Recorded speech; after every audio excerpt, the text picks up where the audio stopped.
Hello, everybody. Welcome to another video. Today is the 7th of April, and in today's upload, we're looking at some interesting advances and uptick in the intensity and extent of Russian gains. For instance, around Pokrovsk, but more so, we're looking at an area north of Verkhnokamianske. We're going to discuss the continued Ukrainian attacks into the Belgorod region around Demidovka, and we'll also look at the full capture of Guevo by the Russian side. Now that we have geolocated proof to back that up, let's zoom in over here on Pokrovsk because we do have a few updates. To begin with, we now have reporting from the Russian side that the entirety of Uspenivka has been recaptured, and that the Russians in this region have also expanded their horizons even further to the northwest, running along the Solana River, indicating that the front line looks something like this, wherein the Russian forces have control over the entire residential portion of the village, along with some tree lines and agricultural areas to the northwest. That is certainly possible, as there were reports that I've seen over the past 48 hours of the Russians, specifically from this unit over here. I'll click on it, from the 1437th Assault Regiment, which is a part of the 15th Motor Rifle Brigade. Apparently, they're attached to it, but they were created separately. And so they were previously stationed further southwards. I had them marked on my map pretty close to Sladova, I believe, at a certain period of time. But since then, they've been redeployed further northwards and were involved in a lot of the heavy fighting in Uspenivka. There were also a couple of reconnaissance battalions that were deployed to this area, but I'm not sure if they had the frontline responsibilities during this period of time. They also have the 907th Motor Rifle Regiment. So a lot of these more peripheral units were involved in the really difficult house to house fighting that continued for several months within this village. And now there are reports from the Russian side that they've been able to fully cleanse it. We'll have to wait for geolocations or a response from the Ukrainian side before I fully update that. Regarding Shevchenko, there actually was a Ukrainian presence here, and probably it was conducted by the 155th Mechanized Brigade, this attack. And during that process, the Ukrainians were able to penetrate about 500 meters into Shevchenko, just in the northeastern corner. And so I should have had that marked as the demarcation line over the past couple of videos, but I really wasn't focusing on the Pokrovsk region that much. But to be fair, the Ukrainians were able to infiltrate yet again during the early April period. And in response, the Russian forces have actually been able to push them out in their entirety now, based on footage from, I believe it was the 3rd Mechanized Battalion of the 155th Brigade, striking individual Russian soldiers as they made it to the northeastern corner and walked through the houses and the roads over there. And so the Russians have yet again established a solid line running along the outer perimeter of this town, whereas the Ukrainians, of course, their artillery batteries are located further northwards, either in Pokrovsk. That's probably where you have some mortars, for instance, but the medium range artillery being located further northwards along this entire trench system and fortifications. And then the rear bases being in Pokrovsk itself. It's actually very beneficial for the 155th Brigade, as now they have this level of stability as the entire units can operate and stay at an area that is relatively safe, in the sense that there are a lot of basements and apartment buildings with a good sort of base of construction that leaves them less vulnerable to Russian strikes. And then they could very quickly be deployed to the front line whenever necessary. And then there's also a good base for drone crews to operate and coordinate in close contact with the infantry, now that this brigade has been reinforced with those FPV resources, which they initially did not receive, as we covered during the December period. Now, with that being said, the Russian forces are upticking their FAB strikes on Pokrovsk on a daily basis. And actually, they are now using FPV drones to record those FAB strikes and to record other strikes, including MLRS fire. So the FPVs, in addition to striking individual targets, especially the fiber optic ones, they're standing still and recording targets while the Russian side strikes those with various other means of firepower, which acts as a good way of sort of fixing the position and then getting intel on the sort of battle damage. So it would be a battle damage assessment. And it also is good for then publicizing the strike and the extent of the damage to the public. And so there are a couple of benefits, and now the FPVs are actually serving a dual use. Now, with that being said, let's move a bit to the east, to Lysivka, wherein the Russian forces were able to advance and capture this sliver of territory, thereby taking over a large chunk of the northern road of this town. I believe I have a geolocation of it. This is from April 7th. It's from the 2nd Battalion of the 25th Airborne Brigade. They conducted grenade drop operations hitting houses in Lasivka that the Russians were able to infiltrate. I believe I've stopped counting at this point, but it's definitely more than the fifth time that we've seen the back and forth over here. The Ukrainians, because they're located in an area that is so close, given that they have positions in the Shakhtarsky district, they have rear bases that are actually can't even be considered rear because they are so close. They're only 4 kilometers plus away from the front line, including Ukrainian soldiers deployed to southern Murad. Whenever they experience a local setback, they can call from a pool of reserves from whatever companies are located over here to conduct a counterattack. And for the Russian side, it's far more difficult to do so, even though Selidove is located over here, and that's a bit of a silver lining. That's about the only large position that the Russians have near the front line and near the salient. And I'm referring to it as a salient, but it's basically the outstretched region that is located to the southwest of Pokrovsk that sort of spans 60 square kilometers. The logistics situation over here has always been complicated, and the only area for organizing command and control and logistics where all the roads connect in this region is actually Selidove. And so Selidove itself, you're going to measure its western outskirts, it's about 15 kilometers to 21 kilometers away from where the Russians are fighting. And then in Lisivka, it's a bit closer, which is a benefit for the Russian side. It's only about 7 kilometers away. And so definitely that is an issue. And one of the reasons why the Ukrainians do have an inherent advantage when it comes to the smaller scale local advances by either side. But let's look at the bigger picture and move a bit northwards to Verkhovno-Kamyanske. There has been an advance recorded, the first one in several weeks now in this region. We've seen a bit of a lull in the fighting ever since the Russians captured Bielorhovka and advanced south of it. So the Russian forces captured nearly 2 square kilometers of territory based on this geolocation over here from April 7th of Ukraine, shelling vehicles and infantry as they were advancing along this ridge. This is a local elevated point. So basically, the areas that are sandwiched in between Novoselivka, Verkhovno-Kamyanske, and then to the north, Serebryanka and Ryarivka, they tend to be on high elevation. There is a bit of a height over here that stretches horizontally all the way to the northeastern tip overlooking Seversk. And that's the part of why the Russians have constantly been trying to establish permanent positions over here. The fact that the Ukrainians have a tight knit group of forces that are well versed in the geography over here and have an assortment of firepower. They don't have a shortage in artillery, so they're able to use it at their disposal. And they also have trained FPV crews with a lot of experience targeting Russian vehicles. These areas are also pretty open, which could be a benefit to the Russians if they were able to oversaturate the line. But there hasn't been that large of an investment in armored vehicles and columns for the Russian side over here. It's not that they haven't used them, but not to a degree that would be able to overwhelm the Ukrainian defensive structure. And so then you see examples like this of the Russians utilizing vehicles, and it's a mix between, an armored column with the tank leading it, and then MTLBs accompanying it with BMPs and such, and then also some of the more exposed means of transportation, ATVs, motorcycles, private vehicles, pickup trucks, infantry mobility vehicles. There's a whole list of them.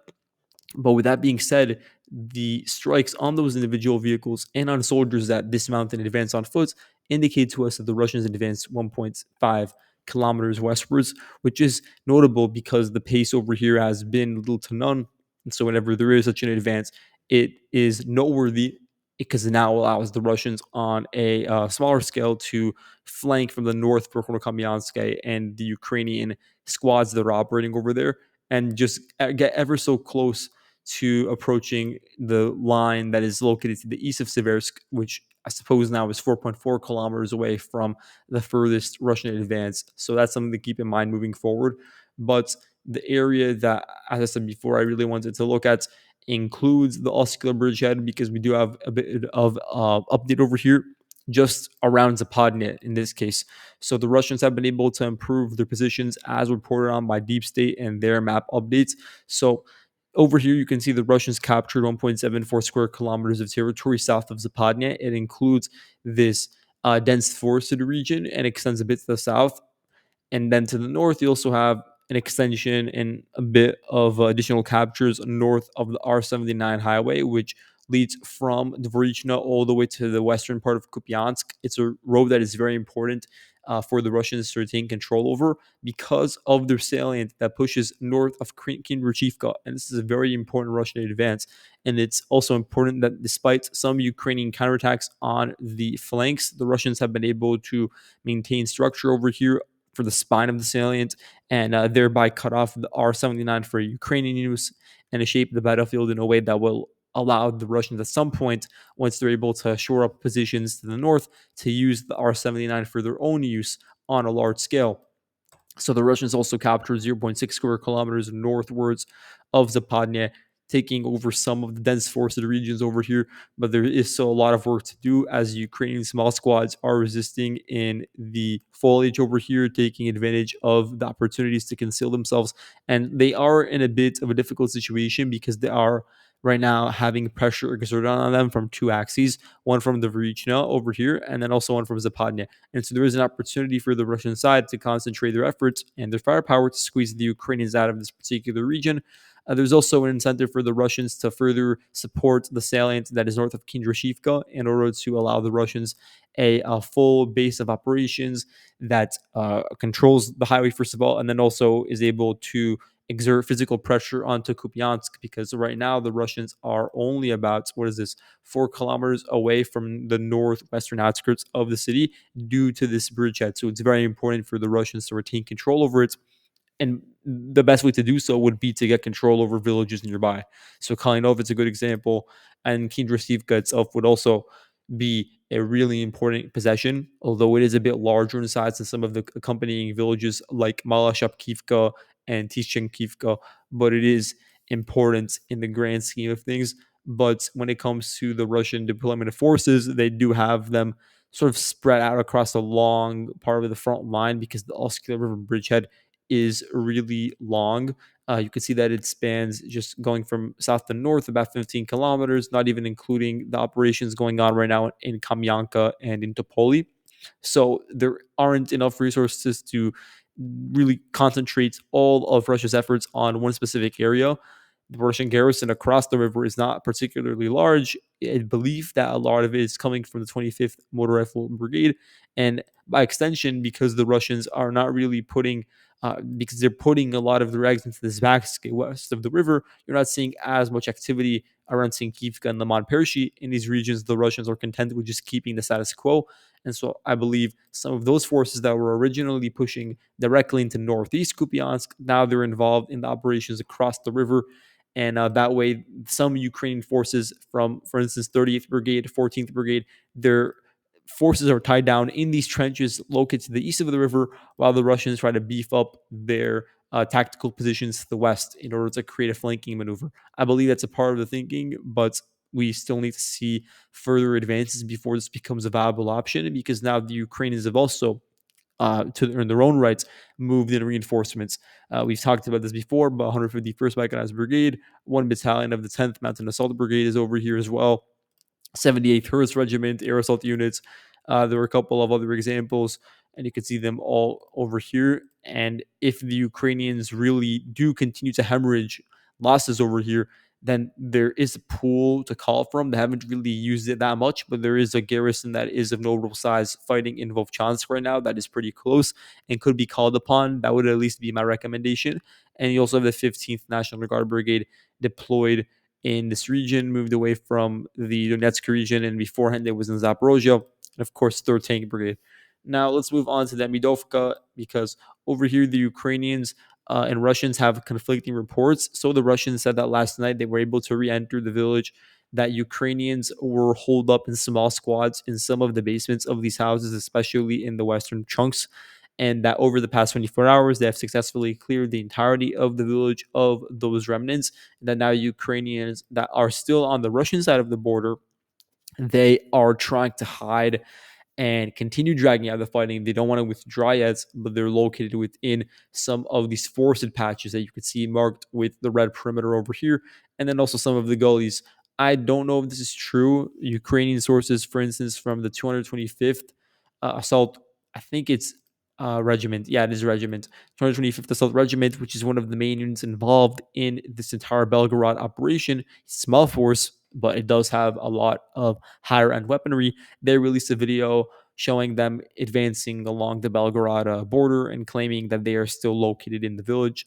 There aren't any extremely recent geolocations from here over the past week. So, April, there were pieces of footage released by the Russian side shelling Ukrainians in southern Demidovka. So there definitely was a Ukrainian presence over here recently. But as to the Russians taking it back, there still has to be confirmation. But definitely, the Ukrainians have been unable to expand past this is their maximum extent, just a connection between Popovka and Demidovka. And it's important to note that along the road to here, the Ukrainians are being struck incessantly by the Russian side. Huge uptick in MLRS fire on the Sumy region, including on Sumy City, and then also on the border. We'll get to another area where this is happening in Sumy. But you can see over here, there aren't that many paved roads leading to Popovka and Demidovka. So the Ukrainians have to make this sort of detour from the roads that are advancing north south vertically. And then for 8 kilometers, push eastwards through areas that are not really welcoming for heavy equipment. It's an area that could be pretty marshy. There are a lot of trees in the way, undeveloped roads, not even a path that is suitable for these sort of vehicles that do need to tread carefully. And then they're also exposed when they're not in the trees themselves because there are a lot of open fields over here. And so then it becomes really easy for Russian drone crews to spot them and target them accordingly, or same could be said for Russian artillery. And there's just a large gap between the populated areas where there could be organizational points like Ukroidi or Mala Ribitsia and the actual fighting on the front line. The areas in between are becoming very difficult and very exposed to Russian fire, as I noted. So the Ukrainians apparently they tried to divert Russian attention away from Demidovka by moving in a column, I would say, in singular, of vehicles towards Prilese, which is currently under Russian control. So just south of this village over here, Turia, an Abrams tank was actually deployed by the Ukrainian side, and it was spotted and at the very least damaged because of drone strikes, FPVs hitting the tank itself. And what the idea was, I believe, was to divert Russian attention away by sending in this column to at least harass these two villages, not necessarily take them over in earnest, but just distract Russian attention in order to help solidify control over Demidovka. Now, they weren't even able to reach the border with Belgorod before they were spotted and targeted, leading to the dispersal of the column. But there are a couple of other vehicles that were also hit, like engineering vehicles and armor fighting vehicles that were hit by the Russian side as the Ukrainians were approaching the border. And the same thing really happens around Yablunivka, Yunikivka. This area is becoming a danger zone for the Ukrainian side.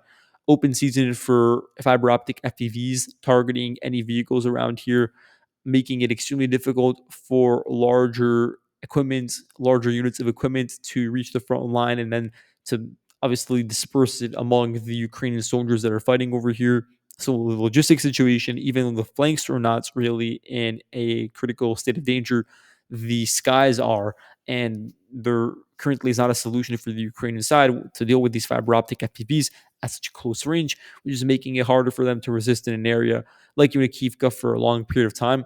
I suppose the silver lining is that the Russians are not necessarily focusing on ground advances over here right now. And so the Ukrainians are, of course, experiencing these high attrition rates over here, both in terms of manpower and vehicles, and their logistics situation is definitely difficult, but they're not dealing with intense frontline assaults on a daily basis. Where they are dealing with it is within Kursk itself, because now the Ukrainians have seen and endured once again another wave of Russian advances. So the Russians have been able to take over Guevo in its entirety. This includes 1.1 square kilometers of territory. And I previously said that it was largely under Russian control. I said that a couple of weeks ago now, maybe 2 to 3 weeks ago. And during that time period, the Ukrainians were able to mount a successful defensive campaign to keep the Russians out of most of the town and to keep the Russians at bay from really pushing any deeper. So the credit should go to the 128th Territorial Defense Brigade, 61st Mechanized Brigade, and then 22nd Special Purpose Battalion, along with perhaps the 704th CBRN Protection Regiment and 80th Air Assault Brigade. because the 80th Brigade is sort of involved in defending around Oleshnia, and that's part of why it has not fallen yet. So we have footage over here indicating Russian control over Guevo because eventually it was untenable for the Ukrainians to retain control over here. Really, the only reason they were able to prevent the Russians from taking it over in earnest was because of the drone crews steadily targeting those forces as they made it into exposed positions.